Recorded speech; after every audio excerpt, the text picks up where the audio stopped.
Pour l'adoption, 144. La majorité requise n'étant pas atteinte, la motion de censure n'est pas adoptée. Une journée décisive à l'Assemblée nationale. Un hémicycle clairsemé. Beaucoup de députés ne souhaitant pas voter la censure ne sont pas là, leur présence n'étant pas obligatoire. C'est le cas d'Ignaké Etchaniz. Le député socialiste de la 4e circonscription est rentré en Béarn ce matin. Après une longue réflexion et beaucoup de consultations, il a décidé de ne pas voter la censure. Ça ne veut pas dire autant que j'apporte mon soutien au gouvernement de Sébastien Lecornu et encore moins au budget injuste et austéritaire qu'il a présenté. Donc je vais revenir ici et faire mes valises pour remonter dans les prochains jours à Paris pour combattre ce budget dans le cadre du débat parlementaire, article après article, amendement après amendement.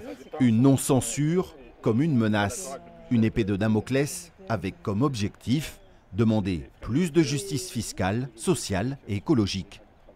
Là, le travail commence. Il a déjà commencé il y a plusieurs semaines, plusieurs jours sur la rédaction de nos amendements. Nous allons finir de les préparer avec nos équipes et nous allons mener la bataille jusqu'au bout. Et je ne m'empêcherai pas de censurer si jamais nous n'arrivons pas à remettre ce budget dans le bon sens. Ce débat sur le budget est un saut dans le vide. Le gouvernement Lecornu échappe à la censure. Mais pour combien de temps ?